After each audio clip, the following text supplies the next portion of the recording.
Oh, thank you, Monsieur Poirot. Well, it was the damnedest thing. I pop out for a stroll in Mayfair and come back, minus a leg, and a face fit for a sideshow. I shall tell you the story. One Sunday afternoon 2 years ago, I stopped for a breather outside the London pied-à-terre of the millionaire Gordon Claude.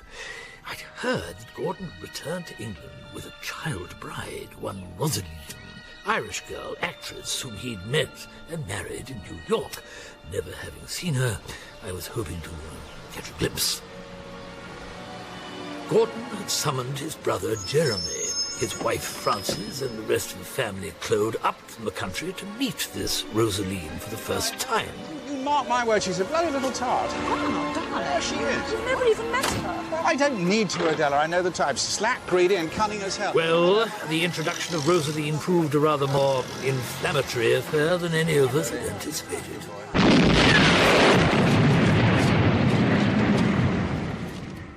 Gas.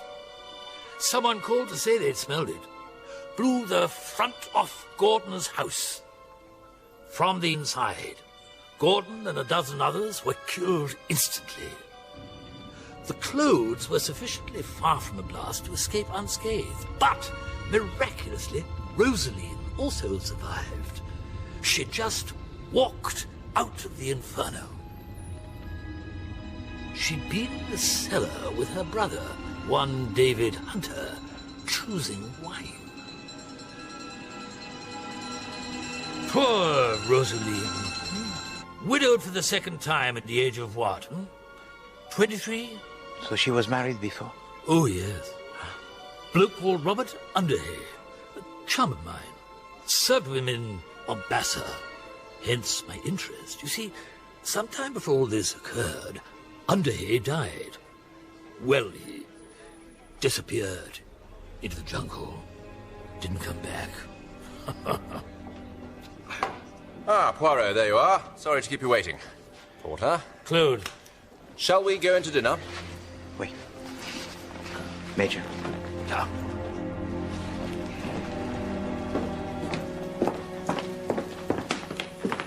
Porter is an ocean-going bore with his story about my brother Gordon. He can't have known you're acquainted with us Cloves. Well, the death of Gordon must have the ramifications most substantial for the entire family, no? It's been an interesting couple of years, financially. Anyway, Lynn. You have news? She's coming back.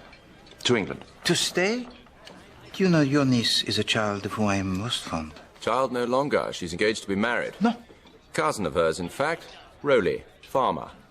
Pleasant enough. He's a Claude.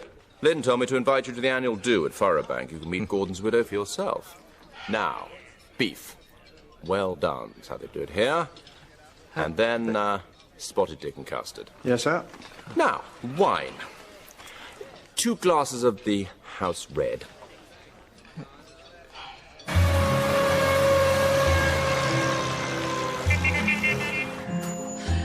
Lynn. Well, naturally, we were flabbergasted. I mean, could you imagine Gordon at his age suddenly getting married? It was ridiculous. She's good looking, I suppose. She has the most enormous eyes, terrifically blue, and what they call put in with a smutty finger. Personally, I think she looks rather half-witted. Well, Mummy, you're not a man. I don't suppose Uncle G was after her for intellectual companionship. I don't suppose he was after her at all. Quite the other way about. I think any woman veering too close to Gordon would be vilified by this family as a gold digger. He was incredibly good to us, darling. All of us. Not much has changed in Walmsleyville while I've been away. 4 years. I might have got my taps fixed.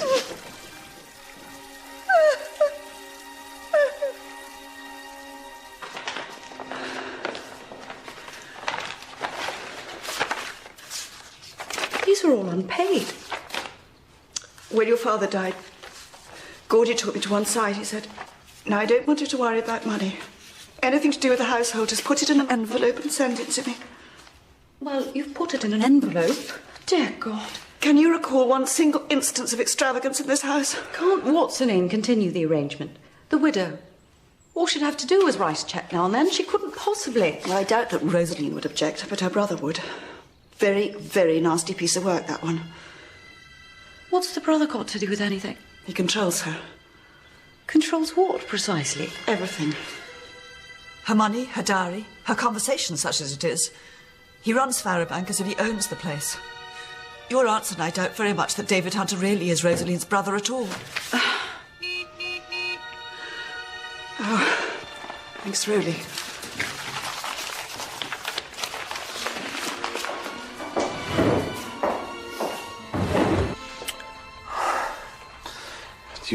You've grown. Really, you're taller than when I last saw you. When you last saw me, I was a child. You've seen more of the world than I have, Lynn. I've seen a lot of sleepy sickness in Africa. God. That's not what you mean, is it, Roly? You're kissing me and you're thinking, I don't even know if she's still a virgin.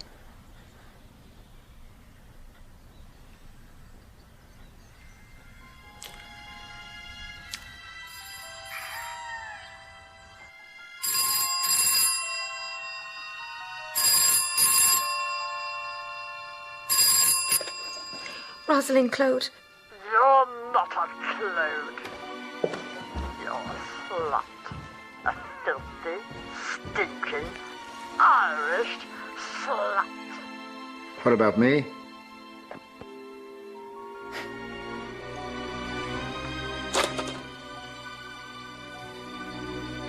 They'll stop soon, Sister Child.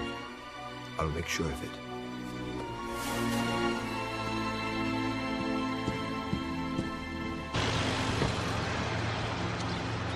My good George, all things in my new apartment, they are delightful. Yet this morning I am troubled with a draft. And also, in the matter of the ordering of my books... Quite so, monsieur. Unacceptable. I'll have a word. Further abominations, monsieur, or may I serve breakfast?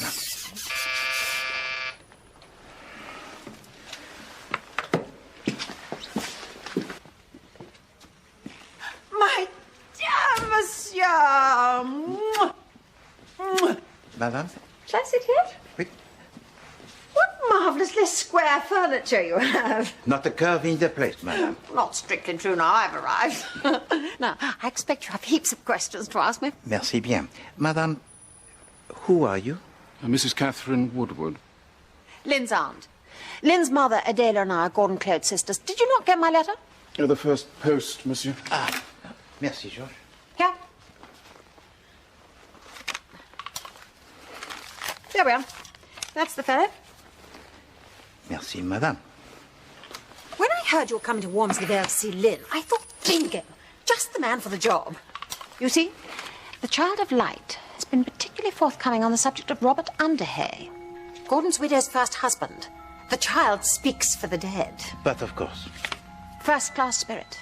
Very reliable. In his punctuality at séance, madame, or the accuracy of his intelligence? Both. He tells me Underhay is not among the dead. Eh bien, Madame Woodward, how is it to Poirot he may be of assistance in this matter? You must find him. This Underhay must be produced. Ah, je suis désolé, madame, but this is a commission that Poirot is not equipped to accept. But can't you see what it means? The woman, Rosaline, was never at liberty to marry my brother. She's a bigamist. That is what we need you to prove, monsieur, or the family's inheritance will be lost. The tawdry little beast has got her hooks into Gordy's fortune, but she must be stopped.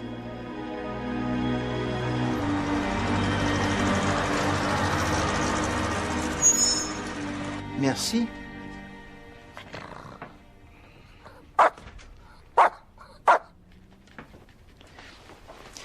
Madame Ledbetter?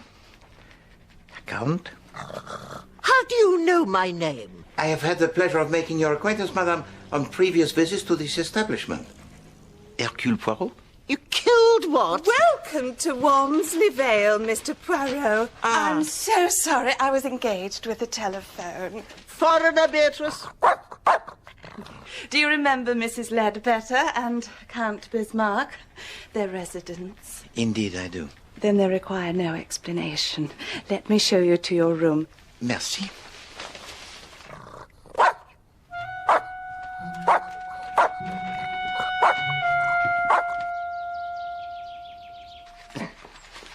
Damn it! Damn it! Me do it? What? Darling, what's the matter? I'm afraid you made a bad bargain, Francis. Please remain where you are. If you approach me, I may not be able to continue. Oh, God. The whole thing is completely, unutterably bloody. Is it a girl? Oh, God, don't tell me it's Edna, the new maid. Fingers like sausages. I couldn't bear it. Is it a boy? It is nothing of that kind. It is a professional matter. Money. Is the firm going smash?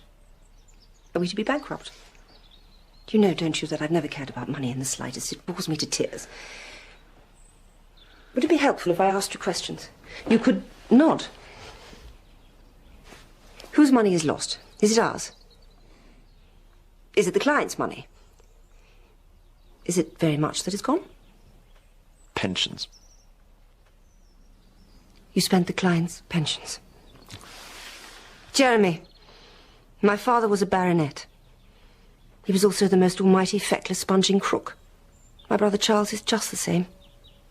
In memory, my childhood divides pretty evenly between dining at the Ritz and flitting from rented houses in the middle of the night to escape the bailiffs. Can we mortgage the house? Of course, you must have done that already. Right. There's only one thing for it. It'll have to be a touch. Big one. Let's see if I really am my father's daughter.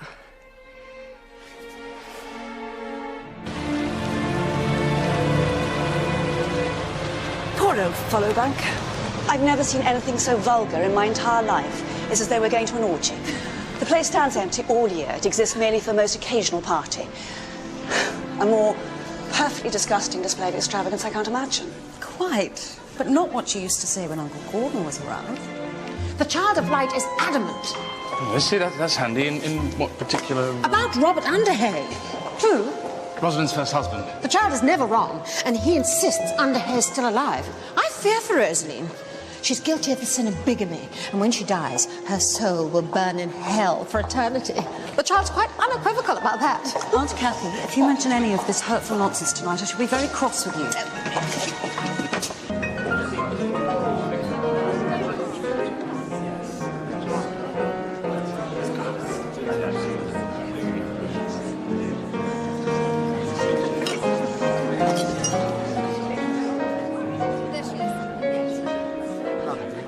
No, actually, I don't thank you. Why not? Oh, yes.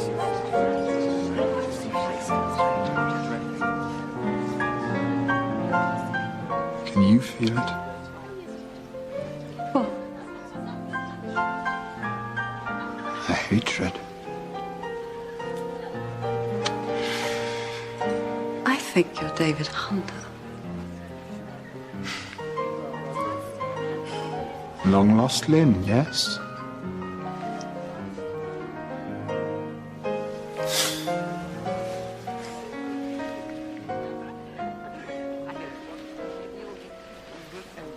What is it that we're all hating? Me? My sister. Mostly me. I'm the one that keeps her little purse snapped shut when you lot are about. What's the noun, I wonder, for a bunch of clothes whose train has just run out of gravy? I don't know. A wilderness. A wilderness of clothes. It's very good.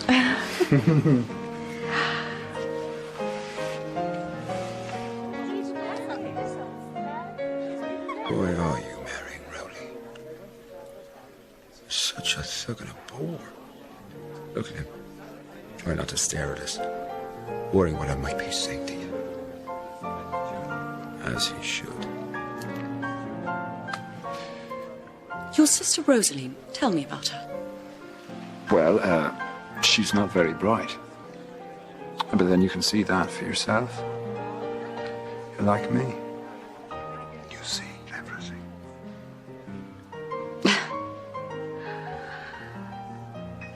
I don't think I'm like you at all, Mr. Hunter.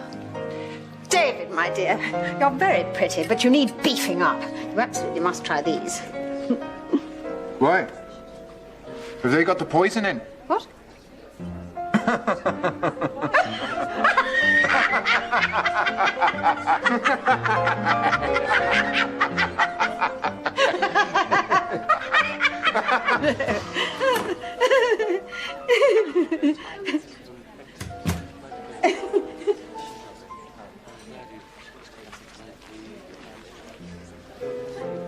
Look, there's no elegant way of saying this, so I'm just going to say it. Jeremy's up a gum tree. I shan't bore you with the details, but a substantial amount of money that wasn't strictly his has been mislaid. You find this embarrassing, Rosaline? Imagine how I feel. How much do you think you're going to need? But to administrate an entire hospital in the heart of the jungle? Now that is a thing of some consequence, I think. Your letters sustained me. No. They really did. Gave me strength. But your father, he was a good friend, and I promised to him that I would observe your progress through life. Well, he did not know, of course, that your progress would be conducted several thousand miles away. But he would be most proud of you, mademoiselle. Most proud. Oh, yes. Rosaline, I have absolutely no doubt that you have saved my marriage. I shall dedicate every moment I possess to making certain that you are happy and fulfilled and welcome in Walmsley Vale.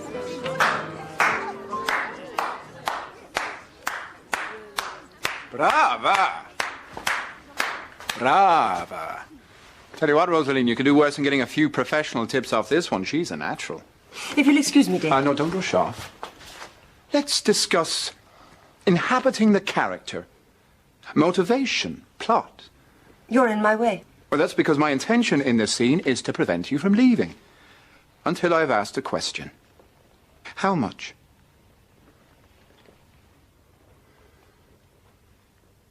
How much? Whatever has happened between Rosaline and myself is of no concern of yours. Now that's a silly and untruthful thing to say. And if I hear you say it again, I shall make myself very disagreeable to you, Francis. And you won't like it. How much? Your sister has seen fit to lend me £10,000 of her own money. Oh, it's all in the detail, isn't it? The lend is particularly good. I shall repay the loan in full at the first opportunity. Well, that's now. Give her back the cheque or she cancels it. The bank manager won't like it, won't look good at all. But the choice is yours.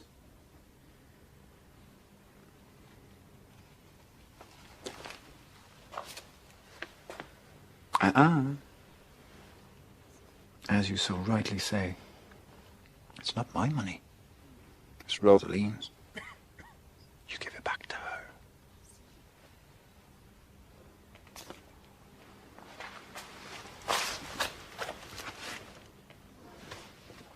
I'm so sorry, Francis. Oh, that's quite all right, my dear. I shan't forget the kindness you have tried to show me. Nor David. Shall I forget this? Oh, that's right, Francis. You won't.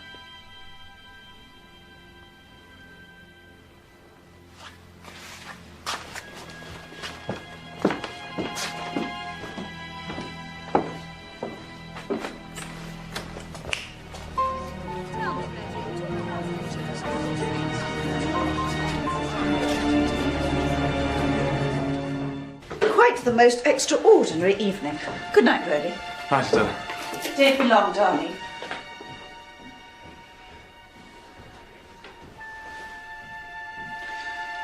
So that was David Hunter. Not my cup of tea.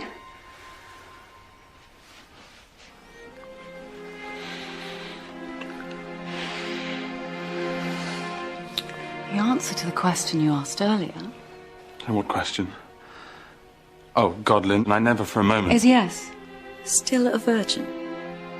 Not through lack of opportunity, but because I never forgot that I love you, and you love me, and that we have an appointment with the vicar. Which is when, by the way? Any ideas? Oh, Lynn.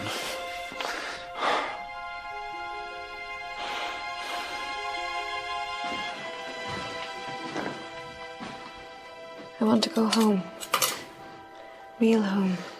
As you have been told, I cannot sell the house until the death duties are signed off. That shall be soon, but in the meantime, enjoy the discomfort of your new family. Bloody parasites, the lot of them. They've had it too easy for too long. It's time they learn to shift for themselves without darling Gordy sprinkling cash all over them like confetti. They hate me. Indeed they do, sister child. And you just got to learn to take it. Take it.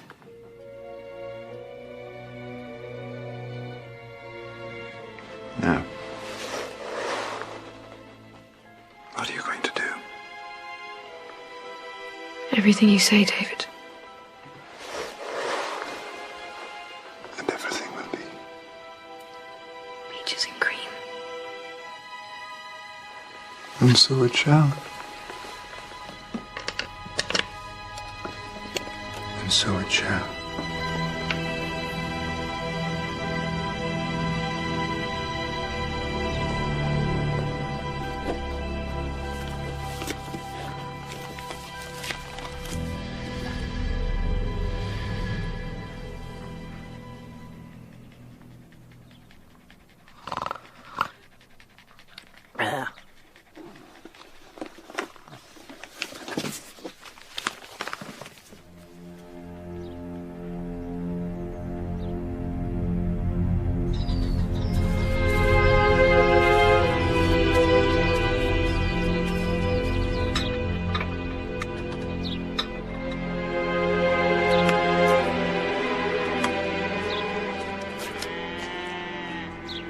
Morning.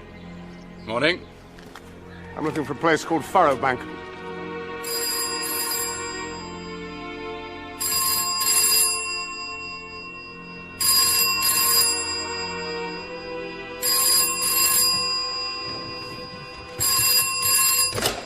Yes. Do it with your brother, do you? Say your name. Say it! You do it with a corpse!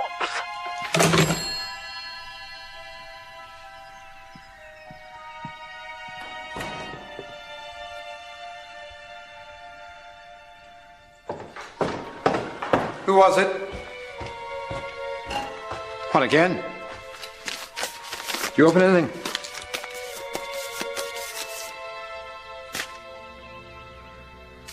What's this?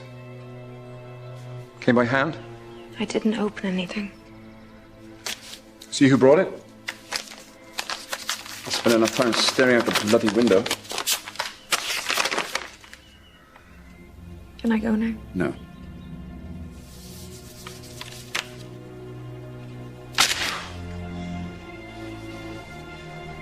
Yes, you must go to London.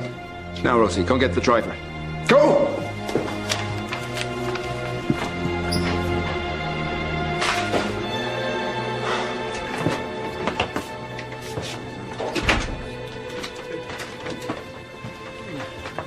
Mr. Hunter, isn't it? Mhm. How can I help you?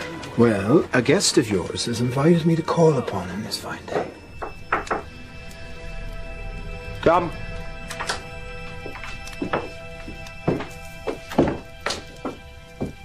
Anything I can get you, Mr. Arden? I'm fine. How about you, Hunter? I think we're both fine.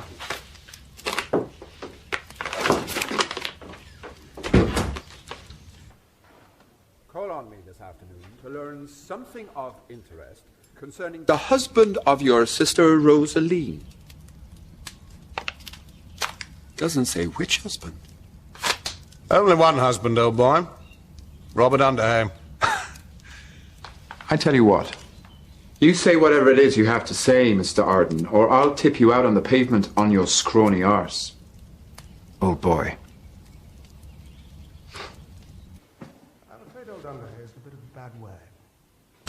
Oh, people often are when they've been dead a few years. He needs pretty continuous medical supervision. Unfortunately, that can be rather expensive. There. That was it, the word we've all been waiting for. Now tell me, where does all this unfortunate expense take place? Well, that's the information I'm keen to keep from the clothes. But naturally, if your sister feels unable to contribute to the cost of my friend Underhay's treatment, I'll be compelled to lead the whole pack of them to his door. Naturally. I'm only thinking of him. I see that. You, of course, have never actually met Underhay, have you? Perhaps I should just cut out the middleman. Speak to Rosalie myself. What's your view on that? I think we should try not to distress the ladies. £20,000 in cash. Why don't you have a little think about it? Come back and give me your decision. This establishment, Beatrice Lippincott, is a sewer of prurience and depravity. Get away from that door!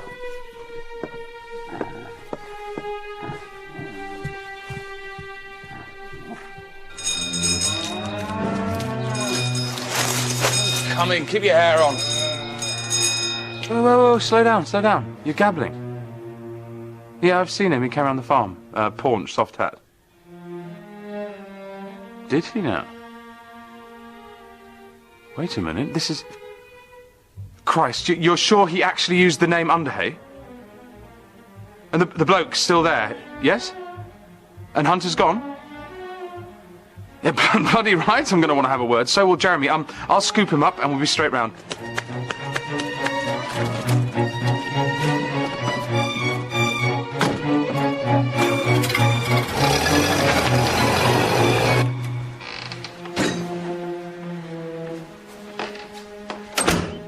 Rowley wants you. Very agitated.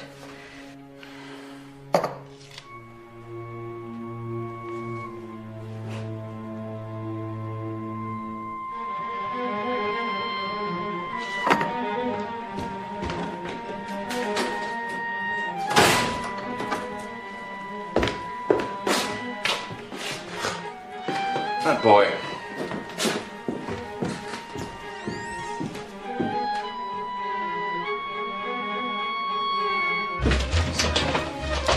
Come round to my side, Mr. Rowley. A bit more private.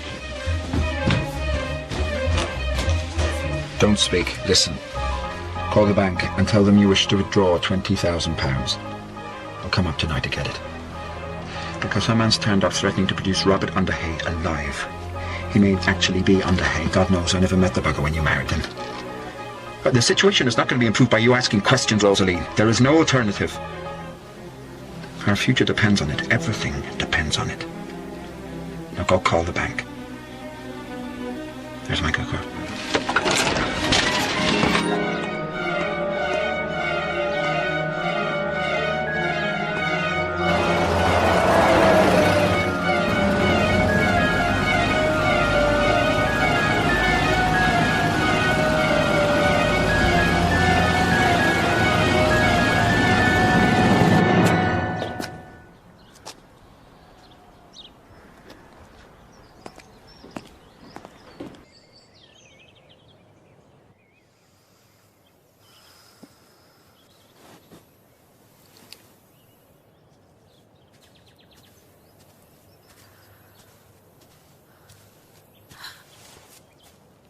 It's my moon. Do you like it? A hunter's moon. A good moon to hang by. You frightened me.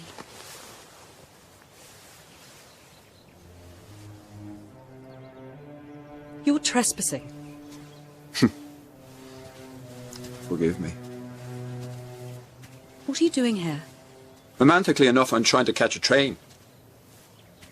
7:02 to London, if you really want to know. This place is not on the way. It's on the way to you.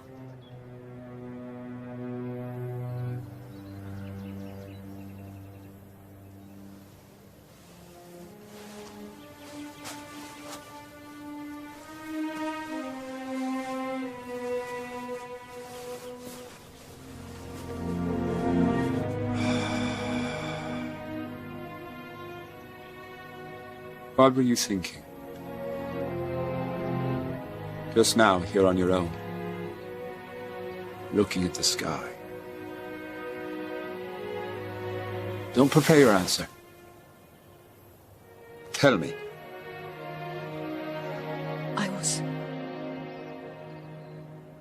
I don't know.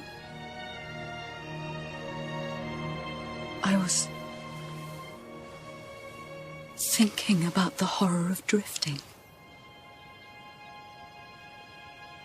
You know what it is about a woman that really arouses me? It's a very rare physical quirk. It's when she tells the truth.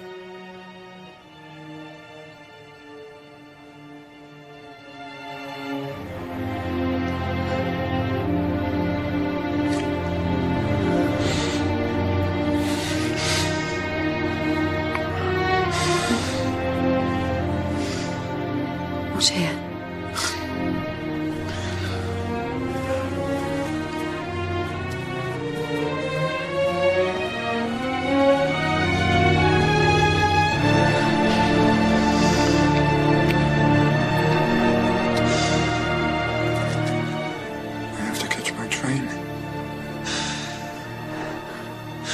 My sister is in London. She's expecting me. I'll call you as soon as I get there. The moment I arrive.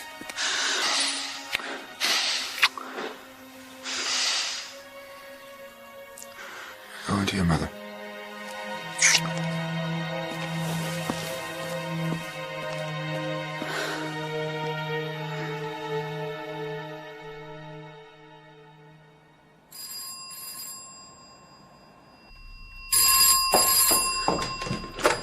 Pomsey 1139. I have a call from London. Hello? Hello? I'm here. Can you talk? I don't know. I can listen. David? You must marry Rowley, Claude. And do it quickly. Forget about me. I shall make it my business to forget about you. I don't believe you. You and I, we tear each other to pieces. Destroy each other. You're lying to me. Why are you lying to me? I'd certainly destroy you. It's in my nature, Lynn, to desecrate the things I cherish. I love you too much for that.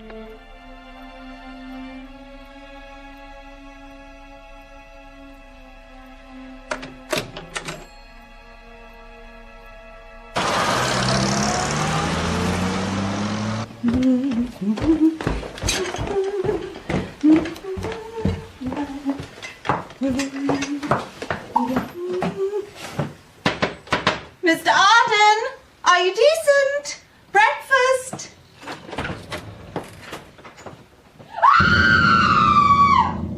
Those are my gardening gloves. Ah, but mademoiselle, it is essential for the great farewell that it not be overdressed with ceremony, huh? You see, you are happier this morning, huh? Quite the reverse. But this morning I see things more clearly, which is useful. Well, bien alors. Of all the virtues, the English, they value usefulness. Sir, a man calling himself Enoch Arden has been murdered. Last night in the pub. I think he was Robert Underhay. God help me, monsieur, but you must come and sort this out. Please, you must come now.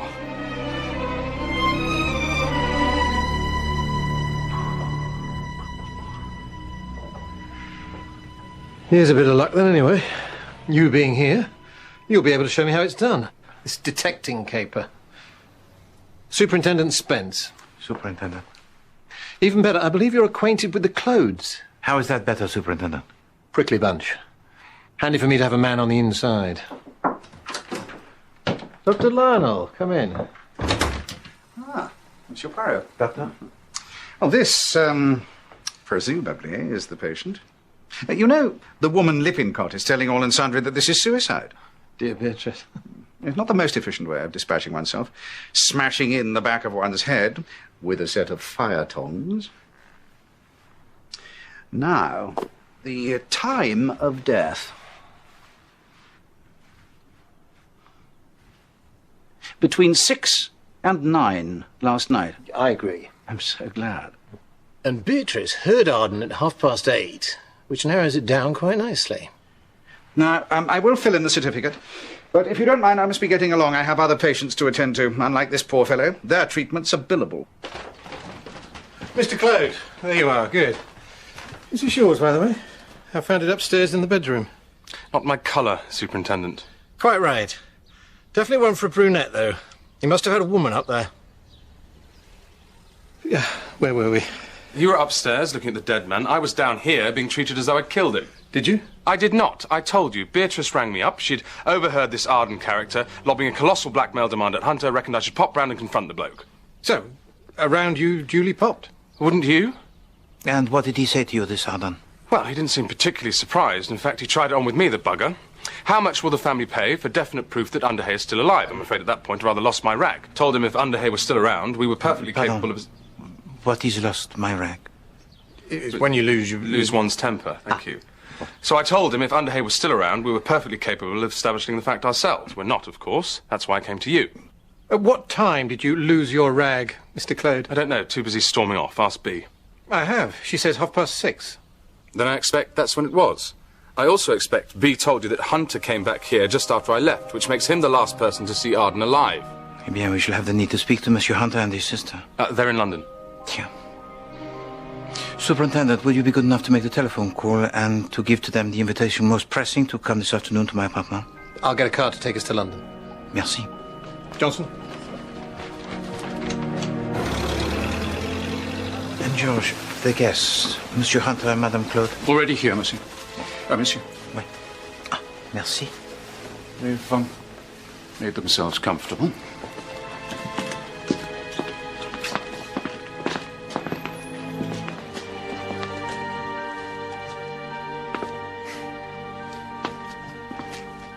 Good pictures. Poirot, you already know? Madame? And judging by the cheap shoes, some policeman. Superintendent Harold Spence. Superintendent Harold Spence.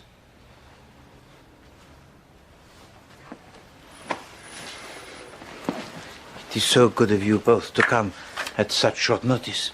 Look, Poirot, you may have time for small talk, but Harold here is working. And I'm easily bored. What's going on? Enoch Arden's dead.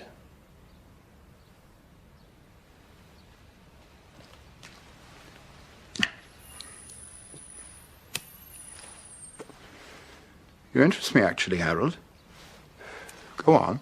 You know the man I'm speaking of, and you're not surprised to hear that he's dead. That about sums it up, yes. Are you working on this? No, the superintendent, he searches for the murderer. Hercule Poirot searches for Robert Underhay. But the information we discover may be of mutual benefit. You don't deny discussing Underhay with a man calling himself Arden? I haven't had the chance to deny anything, Harold. I can't get a word in edgeways. Robert is dead. Just for the sake of form, Mr. Hunter, why don't you tell me where you were between the hours of 6 and 9 last night? For the sake of form, why don't I refuse to answer? Because a refusal to cooperate will incriminate you. I can only incriminate myself if I'm actually guilty of a crime. He's not very bright, is he? You should work alone. Monsieur Hunter, what did Arden want? I have made it my job to intercept and destroy every crooked attempt to relieve my sister of her fortune, and I've heard some very pretty tales of hardship and misery, mostly from the clothes. But to use Underhay for blackmail, that takes the cake. Frankly, I was looking forward to seeing what sort of Underhay this fellow would produce, because it wouldn't be a live one. However, to protect my sister, I decided to pay the man off. Why open old wounds, eh? Beatrice Lippincott says you paid a second visit to Arden that evening. Why? To tell him he'd get his blasted money. And when I talked to him, he was alive. Madame Claude, the man Arden claimed that he knew your first husband for Robert Underhay. Therefore, it is possible that you knew him, perhaps by another name. So if you would be so kind, we will... Slow down, Poirot. not going to have Harold drag my sister off to see some battered corpse. Battered, monsieur? Very well. Can't you see what they're suggesting? They're saying that this dead man could be Robert. I must find out for myself. How can I not? David, please. Well, forgive me, but I have little faith in that exercise. Under the circumstances, is she likely to identify the corpse as Underhay? S'il vous plaît. Ouais. Merci beaucoup, Superintendent. You have been most kind. Au revoir. The afternoon of the murder, Rosalind Claude telephoned to her bankers to arrange the withdrawal of £20,000 in cash. God! Bloody hell, we've got him! You construe this as evidence against David Hunter? Well, Hunter made her do it because he decided to pay. Yes, I'd call that evidence. With knobs on. No. It is evidence corroborating the existence of blackmail. It is not evidence of the intent to commit murder. No, you cannot have it both ways, my friend. Either Monsieur Hunter, he was preparing to pay, or he was preparing to kill. Oh, ma foi. This whole case, it is entirely the wrong shape. And above all else, the dead man, he is also wrong. Enoch Arden. Not even an anagram. No, he's a character in Tennyson. I looked him up. Bloke goes off and comes back to find his wife's gone and married someone else. I can't remember what he does next. What you need, Monsieur Claude, is a witness who is independent, who has no connection with the family, who knew Robert Underhay and can point to the dead man and say, yes, that is Robert Underhay, or no, that is not. And you will have, without doubt, the truth. Yes, obviously, but where are we going to find such a convenient individual? Ah, Monsieur Claude, have you not engaged the services of the greatest detective in the world? Viens, come and meet your star witness. Major Porter, greetings. Don't suppose you've got a smoke, Monsieur Poirot. I seem to have run myself dry. But of course. Oh, almost kind. But, Lynn, don't you see? If this Porter character can identify the dead man as Rosalind's husband, it means he was still her husband when she embarked on a bigamous and unlawful marriage to Gordon. And that means Gordon's original will still stands. Yes, exactly. And that means quarter share of the entire estate to Jeremy, quarter to Kathy, a quarter to your mother, and a quarter to me. Now, if we all work to ginger up proceedings, we could have the money in our pockets by this time next year. I won't have you pig it, Lynn. You had enough of that in Africa. In fact, I reckon I've had enough of it here too. What will they do? Who? Rosaline and David.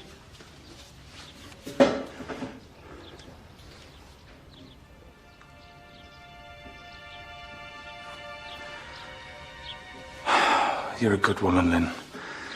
You won't gloat in victory. I have a great deal to learn from you. Personally, I think Hunter's going to swing. God, I'd pay good money to see him kick. Lynn! Lynn!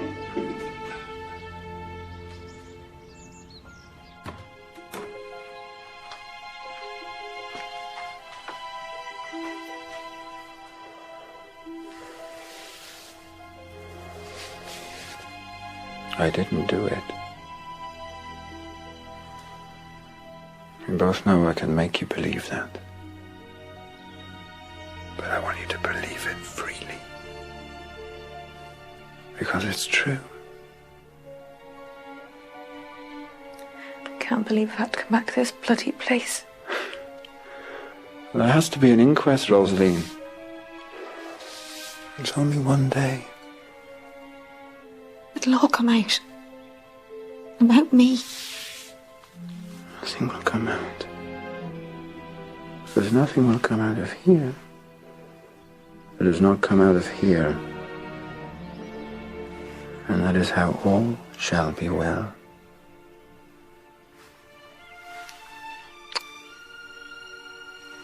Oh, come. I have something for you.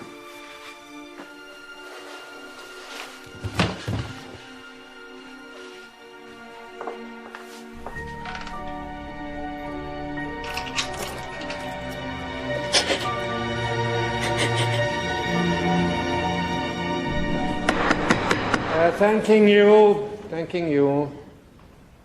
Next, call David Hunter.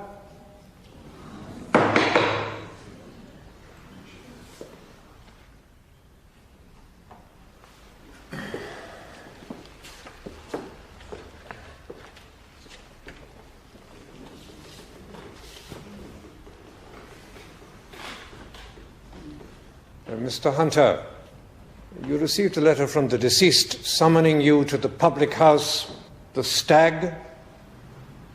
Yes? Do you still have the letter? No. I can't see the point in saving unsolicited messages, can you? Do you suppose it's sensible for a man in your position to adopt such an insolent tone? What do you mean, my position? I've never had a position in my life. This is very ill-advised, Mr. Hunter. We are trying to establish the cause of death of a person to whom you have a Precisely. And you've already done that. Heavy object, skull, bonk. The man, whoever he was, is dead. Somebody killed him. But you have no mandate to speculate on the matter, no authority to harass witnesses. You're a doctor on expenses. But since you are clearly so fascinated by the lives of people more interesting than yourself, I shall enlighten you. While murder was being committed in the Stag, I was elsewhere. And that can be vouched for by a lady. Does this lady have a name? Obviously. But you're not going to hear it from me.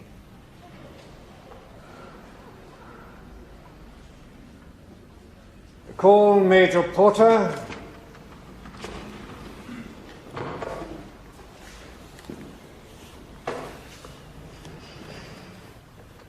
Major, is it correct you have been taken under supervision to view the body? Yes, sir. And were you able to identify the man you saw? I was indeed, sir. You sound very certain, Major. Absolutely no question about it, sir. The man I saw was Bobby Underhay. Yes.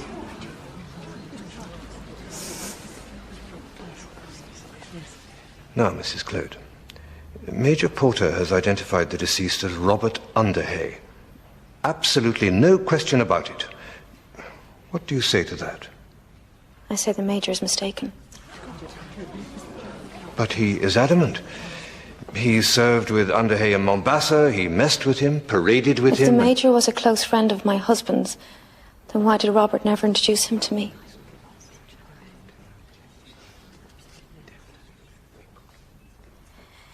Every morning for 2 years, I watched Robert Underhay take a bath. I listened to him sing, "Your baby's gone down the plug hole." I slept beside him in his bed. Did Major Porter do these things? I loved Robert. I knew him. He died. It was awful. It is beyond madness to suggest that he has somehow been resurrected and brought from Africa to Wormsley Vale and that I should not know him.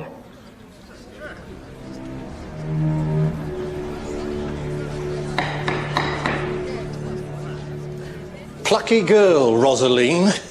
On top of everything, she's been getting telephone calls.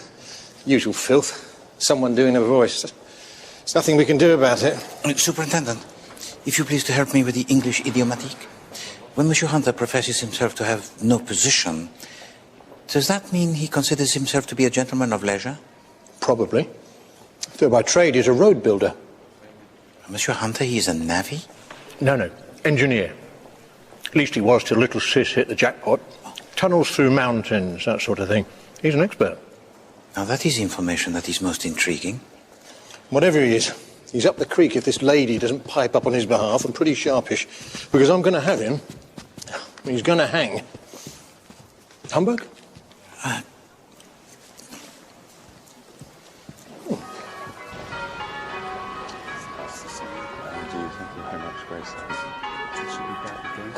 Hopefully, Monsieur. Sorry, have you got a moment? Oui. bit off accosting you like this along the graves. I'm not entirely sure where we go from here. I asked you to find Underhay, and as far as we're all concerned, you found him. Oui. What remains now is to prove the fact in court. Rowley's worried, monsieur, that the money being used to retain your services should now be spent on barristers. Ah, eh bien. Poirot, he waves his fees. It is my wedding present. So kind, monsieur. Isn't it, darling? So generous. Thank you. Monsieur Poirot always knows what it is people need, even if they don't know it themselves. No, in my experience, mademoiselle, people always know, but are sometimes reluctant to admit it.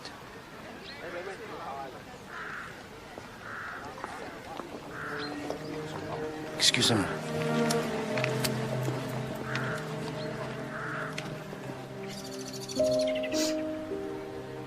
Do you know when the priest he is buried, he is always facing his parishioners? Why?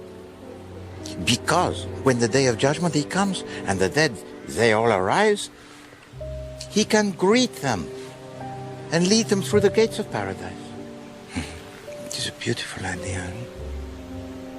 He shan't be leading me. You must not say that, ma chère. Despair is a sin. I'm cut off from the mercy of God. No.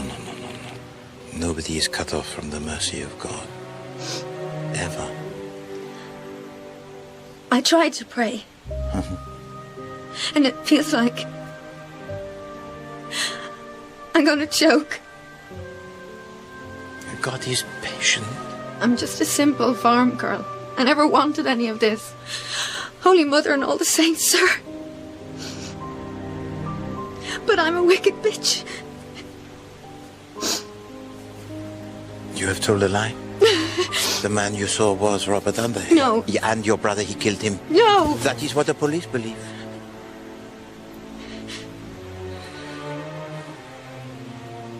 I am not the enemy, madame. And I believe I can help you, if you will allow me.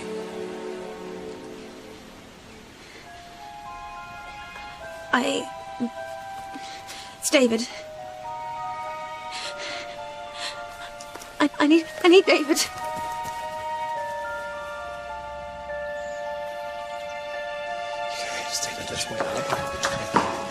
David.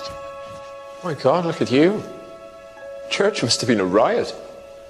Oh, the constable and I have become somewhat attached. Come on, Mr. Hunter. No. David, I need this to stop now. David, please. It's only just started. Constable.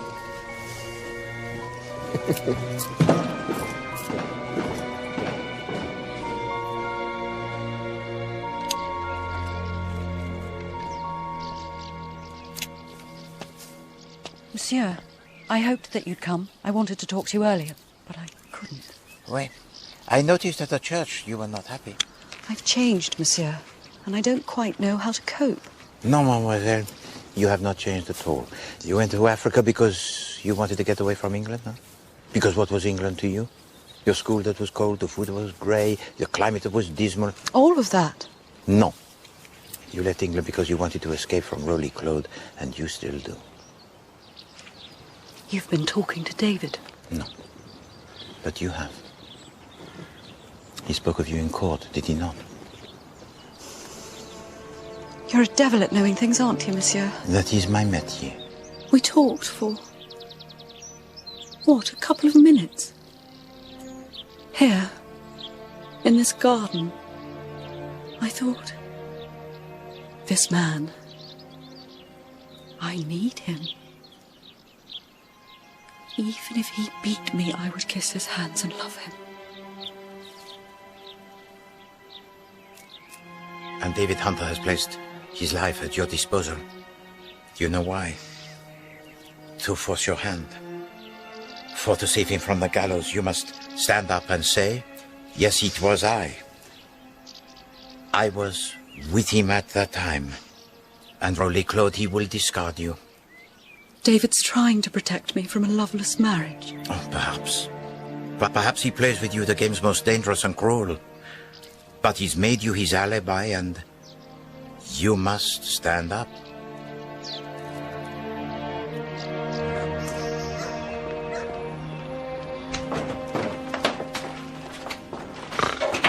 I said.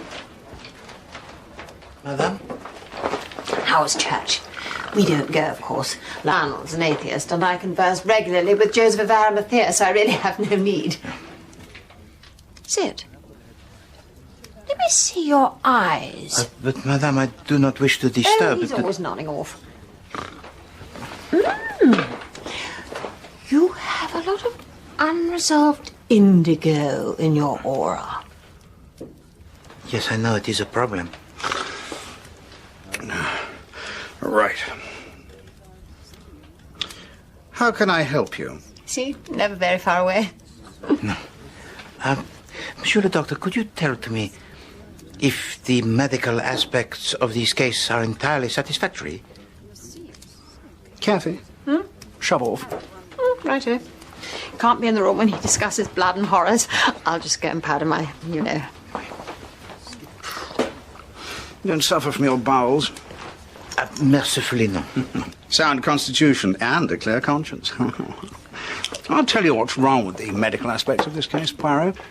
The murder weapon is not what killed him. Smothered in gore and blood and hair, but...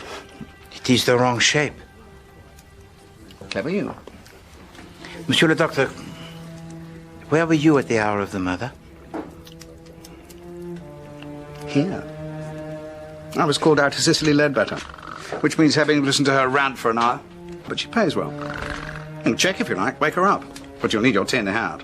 If you please to excuse me, Doctor.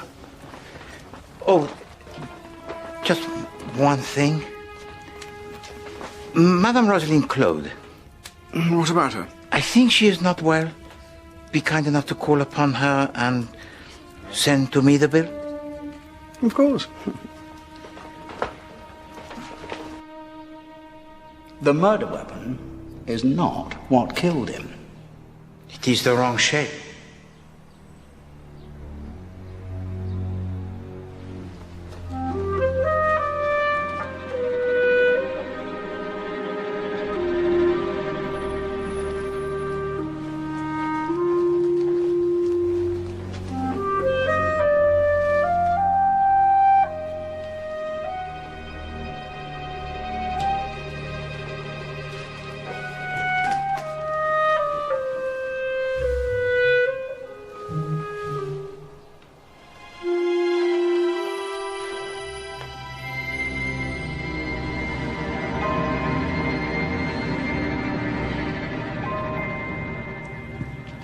Not so fast, sir. Madam? I know jolly well what you are, sir. You're a pimp, sir, that's what you are. I've seen the floozies traipsing. Floozy? Up and down the stairs the night that idiot was killed. I saw that vinegar-faced doxy with her hair tied up in an orange scarf. I know your game, sir. This woman in the scarf, madame. She was up the stairs or down? She was scuttling down, having leached the vital juices from your customer in number 3. Enoch Arden. What? Did you report this observation to the police? The police? Where? You direct them to me. I'll make the stinkers hop. What you make hop, Madame Ledbetter, are the little grass cells. And they speak to Poirot.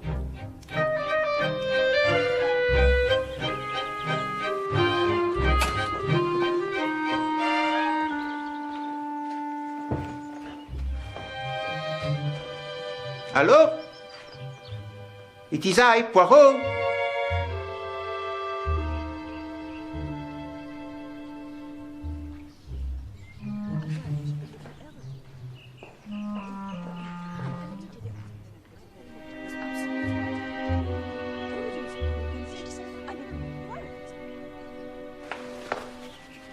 Yes. Are we seriously under suspicion for bludgeoning a man to death? I call it a bit thick. I mean, it were Underhay. We would have prostrated ourselves at his feet. He'd have been our saviour. Well, yes, indeed. The position most desirable for the dedicated blackmailer, no? Madame, there is strong evidence that the murderer may have been a woman. You are not obliged to tell to Poirot anything, but it may spare you the less delicate intrusions of the police. Very well, fine. I was here with Adela, playing Hangman. Hangman. But you see, that was not so painful, huh? Alors, wait, Poirot, he must fly. Would you please tell your daughter that I'm sorry to have missed her? And, oh, one thing before I go. The last word that hanged the man, what was it? Ads. It's a sort of tool. Oh, yes, of course. A cross between a hammer and an axe. Over.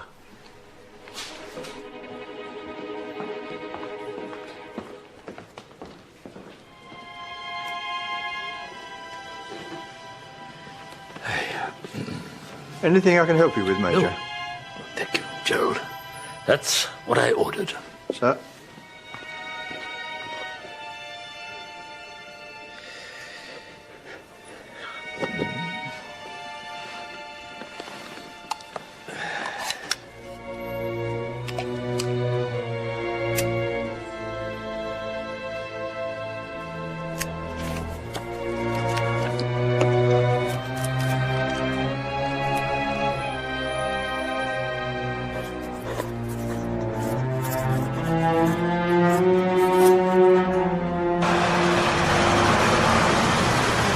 Bit of news.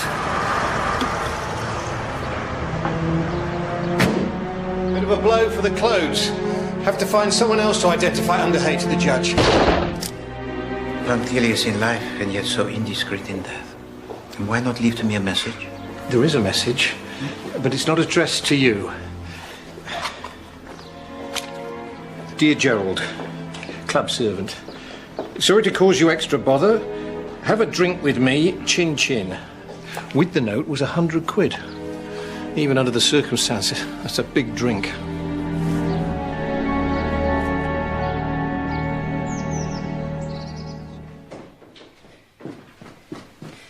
I'm sorry to have kept you waiting, monsieur. Jeremy isn't here, I'm afraid. But Poirot, he has come to see you, Madame Claude. Well, he has some information that you might find distressing. Oh? Were it not that you are already, I think, in possession of the facts. Your brother, Madame? Charles. Oui. Alas, he is dead. Oh, that is bad news. When did you discover that? I discover it with certainty even now as we speak. But you have endured this knowledge for many days, no?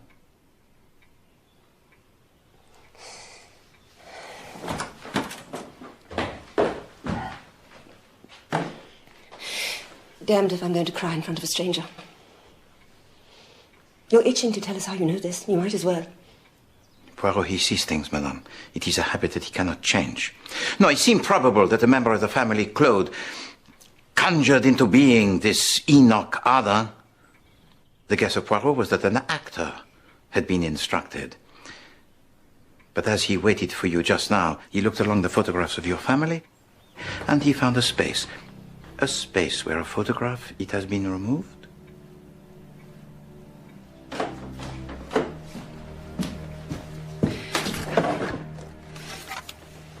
Charles, we were never close. No, but close enough to make him come running to make the imposture, huh? A charade that cost him his life. Money, monsieur. I dangled money, half my share of the inheritance. Oh, he came sprinting on the chance of that, all right. He was always a deeply venal man. But plenty of front. He'd buy a Bentley subject to a morning's trial, swan all over London buying suits, paintings, wine. Nobody questions your checks when you arrive in a Bentley. Master of the swift and heartless confidence trick. When Hunter ground my face into the dirt, I thought, do you know what? Charles is the man we need here. I'm sorry that he's dead.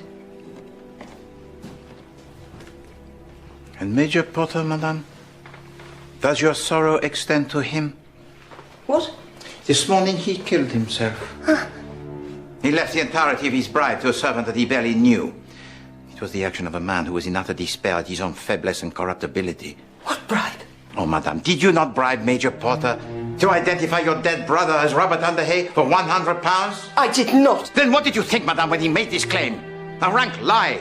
That he could not bear to face having to repeat in the criminal court.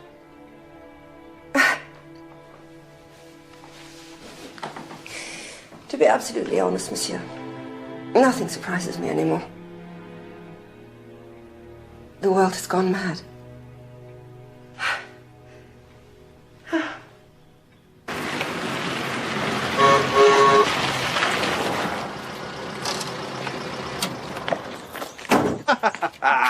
Made you jump, eh? Oui. Think of it as a test for your heart. No charge. Rosaline, on the other hand...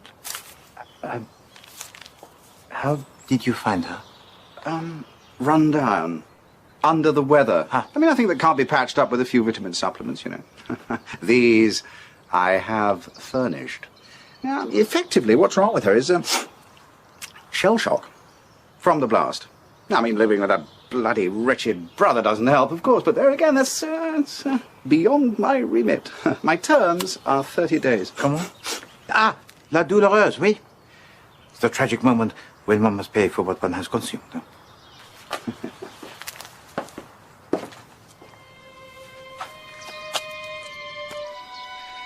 We've all of us been perfectly bloody to her. Simpering to her face in the hope that she'll come across with the cash and then sniggering up our sleeves at the way she talks, the way she dresses. But your statement, mademoiselle, may have saved the life of her brother. That is not sniggering up the sleeve. That is courage. But, Monsieur Rowley, what is his view of your admission? He doesn't know. Yet. I wanted to talk to David first. That's why I came. I know he's been released.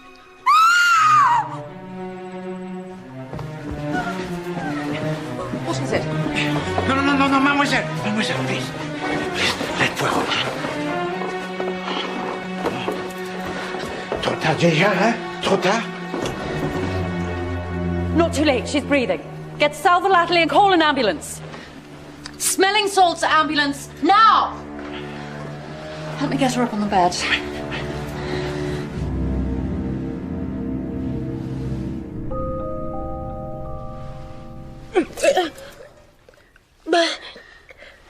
Get rid of that and get cold water and towels. Do it now. Sorry, but in the bush one has to get a bit shouty to make things happen. You are magnificent. May I? Madame, you will permit Poirot? I don't know why that keeps happening. It is like the bilious attack. It is a result of ingesting too much morphine. Even for a hardened addict like Madame Claude, the dose was most substantial and designed to kill her.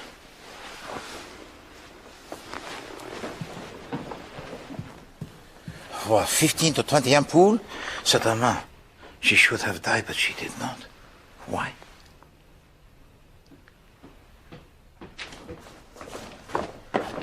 Oh, now, here's a very pretty scene. David. Don't speak to me. Don't look at me. I never asked anything of you. Your running to the police earns you nothing. Do I have you to thank, Poirot, for saving my sister's life? Tell me, did you actually catch the Marchmont woman in the act? Poisoning her? The only act, monsieur, it is yours. You are the source of poisons here. I regulate the amount of opiate Rosaline takes, and I have done so ever since the blast. Wherever we go, the filthy stuff is kept under lock and bloody key. No. Not today, monsieur. No. Your sister, she wished to kill herself. Who enabled her to try?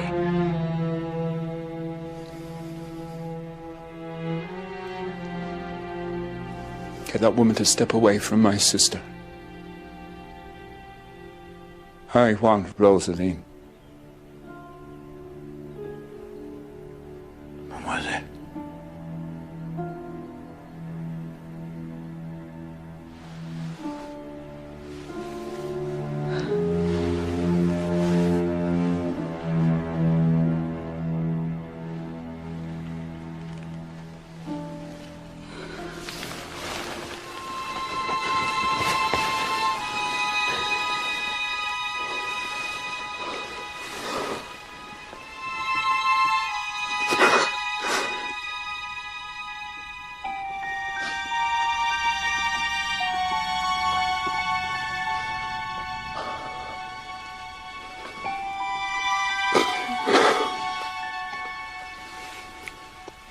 desecration and everything I draw close and defile.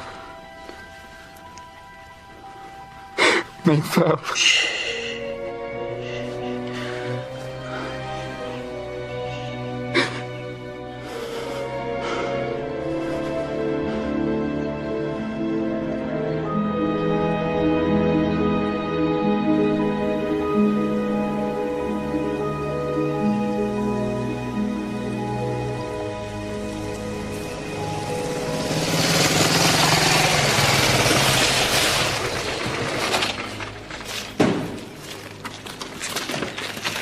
One attempted suicide, one successful suicide, one ordinary decent murder.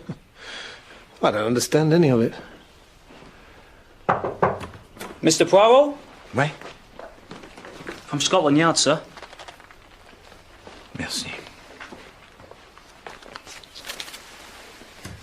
I read the answer that is contained in this envelope. If it is no, then Poirot has mistaken this case from the very beginning. But if it is yes...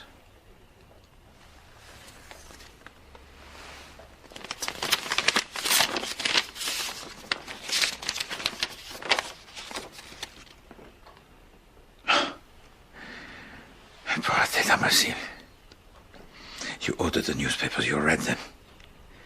You should whip yourself around the town for not asking this question before. The answer, it is yes. You know who's done our murder? There is no murder at Wormsley Vale.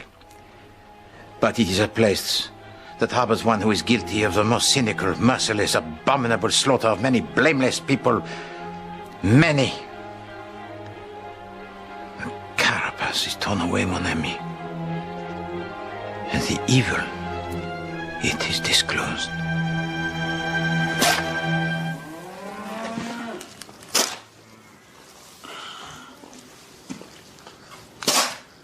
Rowley.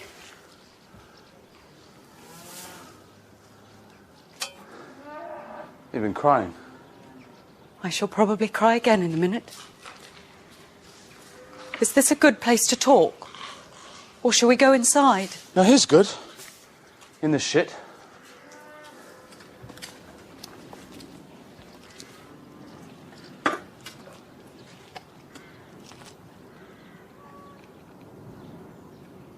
I can't marry you, Rowley. You know that, don't you? It's a relief, isn't it? What does that mean?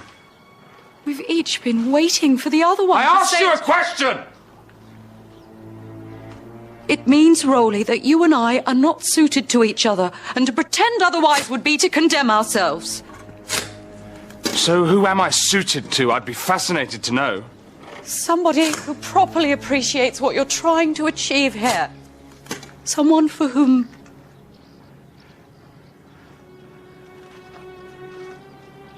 it is enough. I see, so we've established that I am not enough for Lynn Marchmont. Don't do this. Don't tell me what to do! You have no authority over me now. So the question is, who is enough for her? Who is the lucky lad?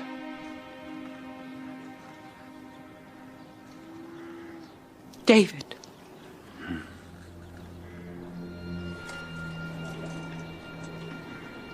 I love him.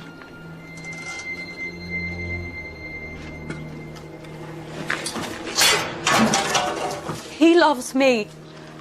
I don't for a minute imagine we'll be particularly happy together, but the funny thing is, I don't care. Love is bigger than happiness.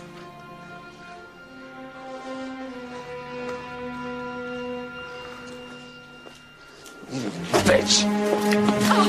Bloody... Love is bigger than happiness! Bloody heartless bitch! He's trying to have you, Len. No, that wouldn't be right at all. Please. I've killed 2 people for love of you. What's David done? What's David done? Be careful! Monsieur Claude! You will help the lady to her feet. Immediately! It is time for Poirot to speak.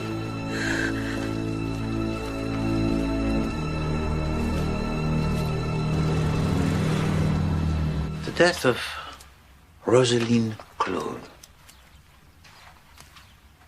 Through whose mind has this thought not crossed? Huh? Could anything be more convenient for the indigent family, Claude? She's not dead, Poirot. No, monsieur, she lives. But if you could have killed her by wishing it, she should have died 1,000 times. Such dissembling. Such mendacity. You, madame, with your great command of the voices from the dead, voices that speak miraculously as seance. Hatred like a sore. Say your name. Say it. You do it with a corpse. Bloody little whore. But your sister, she did not approve. She tried to get you to desist, but oh no. You could not. And on the night of the killing, she found you again. And knowing that you would be compromised, she offered to you the mutually convenient alibi of the game of hangman. Ads. Buggering Irish dwarf! Catherine. There's words for her. Snivelling slut bucket! Catherine! Frothing little figure! Catherine! That's enough. Bien sûr. The good doctor. Who on the night of the killing attended to Madame Ledbetter? For how long, Madame Ledbetter? For 1 hour? An hour? 10 minutes at the most.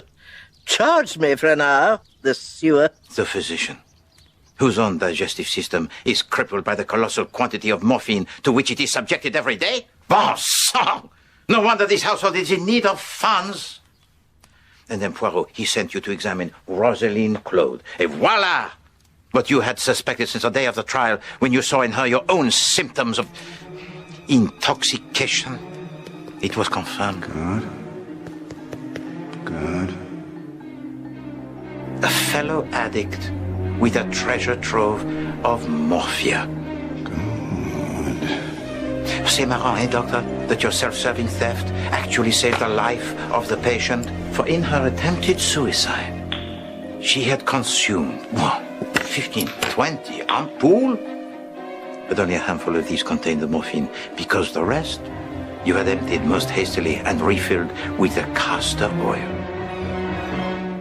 The vitamin supplement for which you wish to charge Poirot 20 guineas, huh? Monsieur, I'm sorry, but you are damaging this family by saying things that can never be unsaid. It has to stop. I can't pretend that I never thought about bumping off the widow. But I killed Arden. Wait. Charles. B summoned me here, told me the whole damn thing before I even set foot in the room. I felt I had the advantage, but he just stood there so revoltingly supercilious, oozing corruption, and I just felt the red mist coming over me. For not only had you already met this man, but you had seen his photograph in the house of your aunt? Ever since I was a bloody child, nobody in your generation took me seriously, trusted me. But you knew that they were scheming, this pair, independently, to get the money of Gordon for the family? Why didn't you tell me? Yeah, bien, your temper, it was gone. And you struck him. Oh, I struck the bugger like it was going out of style. Straight down, he whacked his head on this sewn thing around the fire. Funny, I knew immediately that he was dead. You saw your opportunity. You dragged the body to the center of the room and you killed him for the second time. But you remembered to clean the far curb of the blood, monsieur, oui? But you only cleaned one side. Poirot, he sees. I was pretty confident that what with B's enthusiastic account of what she'd overheard, that this whole affair would be laid squarely at Hunter's door. That suited me well enough. I knew Lynn had fallen in love with him. Knew it before you did. And then came the pretty little comedy of the poor Major Porter. How do you know it was me who set him up? Don't suppose you've got a smoke, Monsieur Poirot? See to fry myself dry. Because Major Porter, he did not include you in the cadging of the cigarette. Because he already knew that you did not smoke. Oh, but where are we to find such a convenient individual? Your words. When only hours beforehand you had pressed £100 into the hand of the man that you knew the Poirot would produce? Told you I'd killed 2 people. I did for Porter just as surely as if I'd pulled the trigger myself. Wait. 2 deaths, but neither of them were acts of murder. But today, mes amis, Poirot shall produce a murderer of whose viciousness he stands in awe.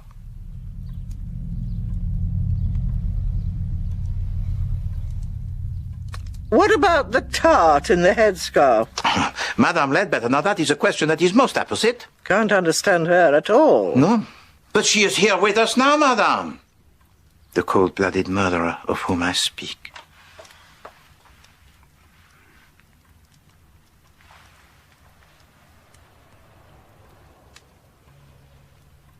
Superintendent.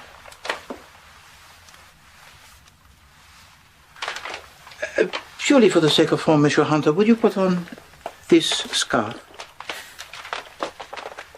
You'll have to do a little bit better than that, Poirot. Very well.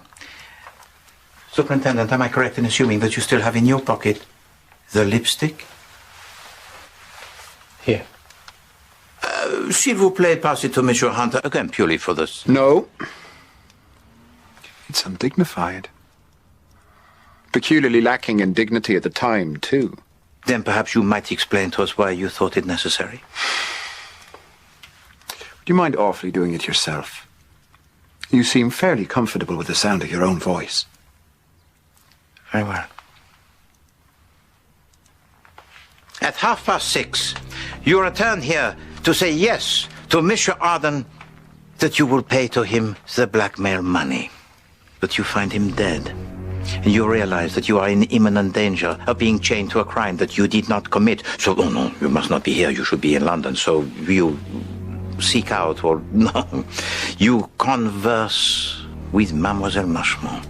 And in her statement, we find that you told to her that you had to catch the 7:02 to London, and that you telephoned her from there soon after 10. Hein? Pas possible, monsieur. You did not go to London. You return here, dressed in borrowed robes, to forge yourself the perfect alibi for the crime you did not commit. You leave for the police to find a little clue, the lipstick. You did everything to create the illusion that at 8:30 Enoch Arden was still alive. I've seen you rest, sweetie. Now there's a little girl. Off you pop. By imitating his voice and making sure that the woman visitor to his room was seen hurrying away by Madame Ledbetter. Tell us about the telephone call.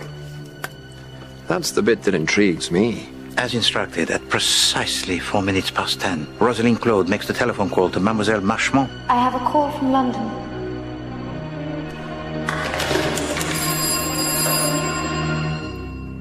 David? I'm here. All of which proves that I am alert to the hideous subterfuges to which this family will stoop. But none of which makes me a murderer. And then you left unlocked the door to the cabinet that contained the morphine. Oh, yes. That was remiss of me. Why did I do that? You knew that if you gave to her the opportunity, she would take her own life.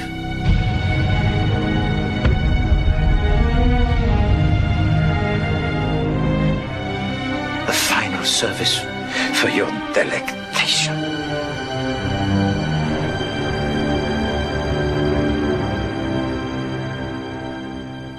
Never. I would never harm my sister. No. But that lady presently watching you from over there, she is not your sister. Good heavens. No. Her name is Eileen Corrigan. What? A simple farm girl, as she defined herself to me at the church. And whatever the papers may say, she did not die in Mayfair 2 years ago. No. But the real Rosalind Claude, she did. Why? Because you murdered her. More than any Claude, you hated Rosalind. For in her happy marriage to Gordon Claude, she had excluded you, your first love. Your little sister had surrendered herself to another man. But you had already made your own arrangements to deal with her. For you had drawn under your spell a parlour maid who was young, Irish, and in the service of your sister. Her name? Eileen Corrigan. You had seduced her, had deliberately impregnated her, and that had the baby disposed of. Not true. True. Outside of the church, Eileen Corrigan told me that she had been cut off from the mercy of God. She miscarried. No, monsieur. She endured abortion. As it was always your intention that she should. You wanted to crush the very soul of this simple Catholic girl. To make her so terrified by the state of her own life that she would deliver it to you. Maintained by morphine. Ruled by terror. Eileen Corrigan would do whatever you told her to do. Why? Why? Because you, monsieur, offered her salvation if she did. And the fires of hell if she did not. And what you wanted from her that day was to become in totality, huh? The widow of Gordon Claude.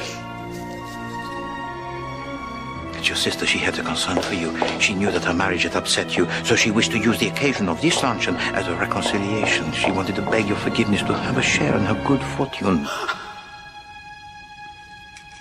Dear God, David. What in hell is happening here? But there was no forgiveness to be had.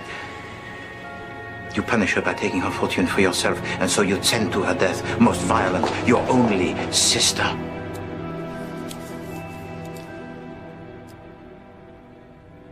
Coming.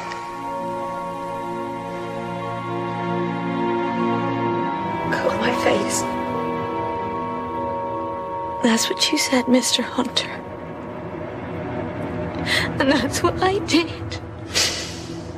And I found pleasure in it.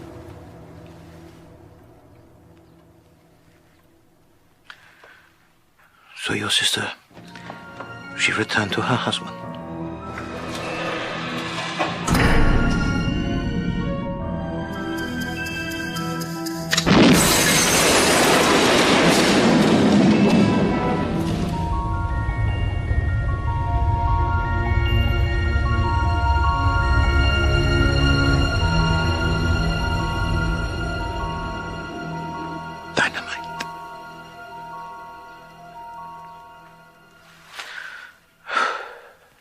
There was no accident of gas in Mount Street. No. A letter received today from Scotland Yard contained the expert forensic evidence confirming my suspicions. There was only the premeditated explosion of a bomb. A device built and operated by you, David Hunter, engineer and road builder. How depraved. God, how evil does a man have to be to cause the slaughter of so many innocent people for the concealment of a single murder? If God should withhold his mercy from anyone on earth, monsieur, it surely will be you.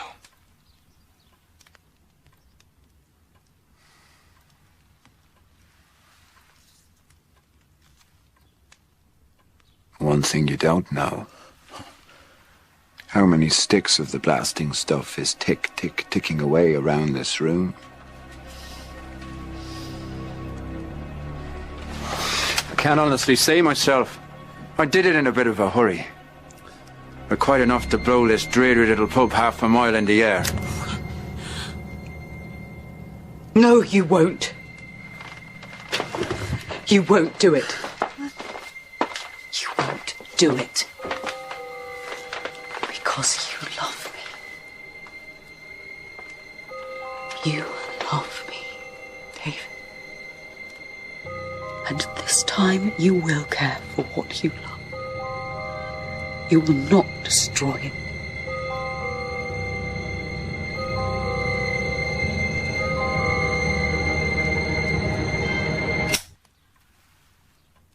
I don't believe I will.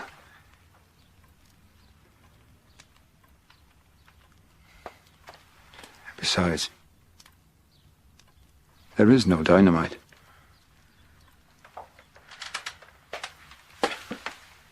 I had you going, though.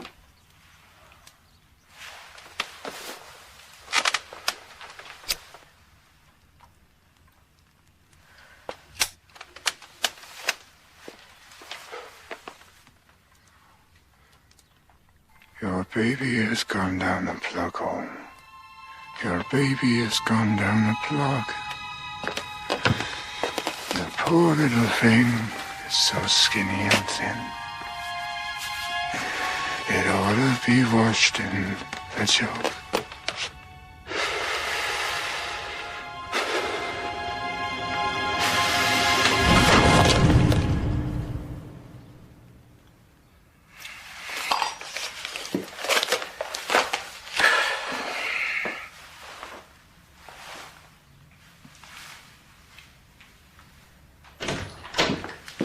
Miss Lynn Marchmont, monsieur.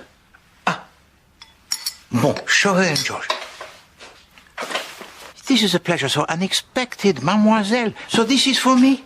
It did not make me popular on the underground. Open it. It happened yesterday. I suppose you read about it in the newspaper. Oui. The members of my rich family still speaking to me keep saying how lucky I am. And what do you say, mademoiselle, to them? I say goodbye, mostly. So you return to Africa? It's my home. But you will come again to see Poirot, huh? Sometime? Don't know. Might do. Can't promise. Oh. Look, open that, will you? Before I blub. I don't want to blub. Ah. I got her from an Arab. Her job, apparently, is to watch over your house, so that only good things are allowed to enter.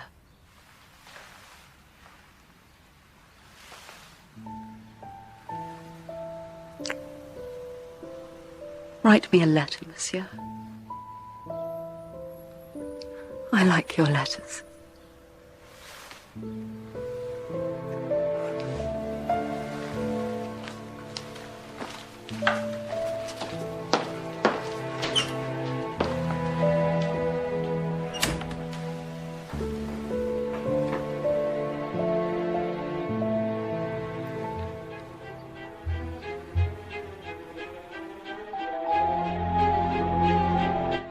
Tomorrow on ITV1, a drama starring Amanda Burton. Dinner's on the table. Well, could you give me 2 minutes? You can come as you are. I don't mind. Get out. The Commander at 9.